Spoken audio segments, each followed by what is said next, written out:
What's going on, guys? Welcome to the channel. Today we're going to be looking at the 4-2-2 tactics that I have been using over the past few weeks, and I love them. It's very direct, it's very counterattack heavy.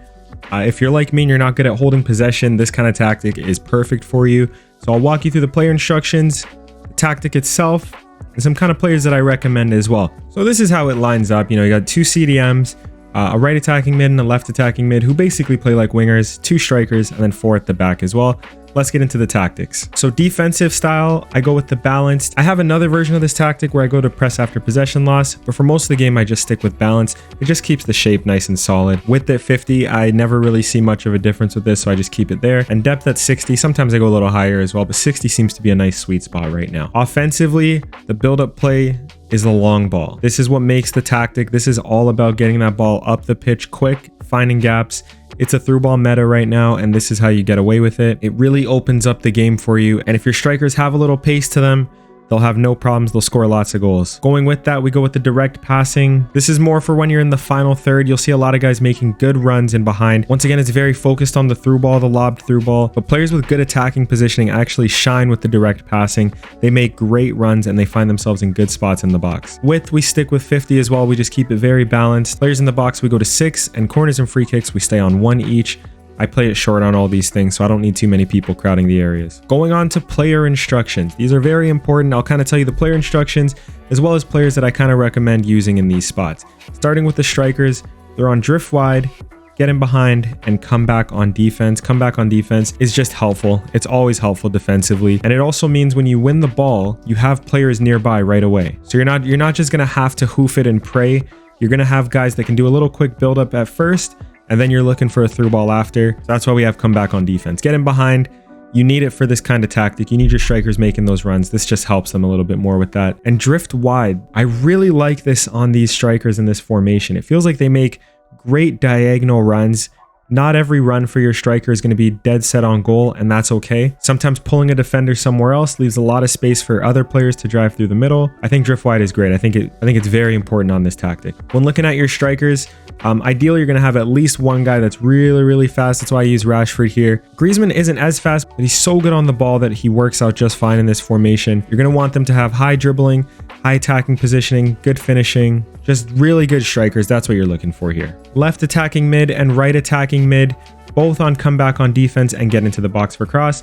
Get into the box for cross is just so that when you're getting into the box with the other winger or with any of your strikers, you just have one more option to pass to in there. Come back on defense, same as the strikers, just helps win the ball back. And when you get the ball, like I said before, you have options right away to make some short passes. You can progress the ball and not lose the ball right away.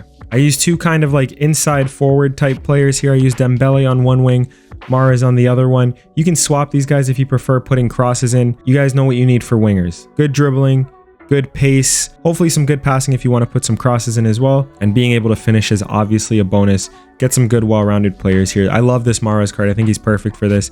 Your Neymars, etc. Those guys work as well. Onto the midfield, we have two CDMs here. We have one that's really just focused on staying back, so we have him on cut passing lanes, stay back while attacking, and cover center. Everything's pretty self-explanatory here. This guy doesn't need to go forward at all. He's your ball winner at the back. Guys like Conte, Onyeka, Casemiro, those guys are great in these spots. Basically, they just got to win the ball, get the ball to your better playmakers, who I'll get to in a second, and then sit back and let the rest of the team do all the work. To your other center mid, this one is definitely your more attacking one. We keep him on balanced defense, balanced attack. The only thing we change on this guy is cover center. This guy will pop in around the box sometimes as well, so he'll probably chip in with some goals, some assists as well. I think the most important thing on this card is good passing. This formation requires a lot of like direct passing, a lot of like heavy through balls, so you need good passers here. So that's why I use Pogba. I know Pogba feels a little clunky in this game, but Pogba's, De Bruyne's, any of those guys with good vision, good passing, get them in here. They have to help out a little bit defensively too, but not as much. That's why you keep a guy like a Conte over here. Like I said, I'm using Pogba. You could use Bruno, like Verratti, guys like that.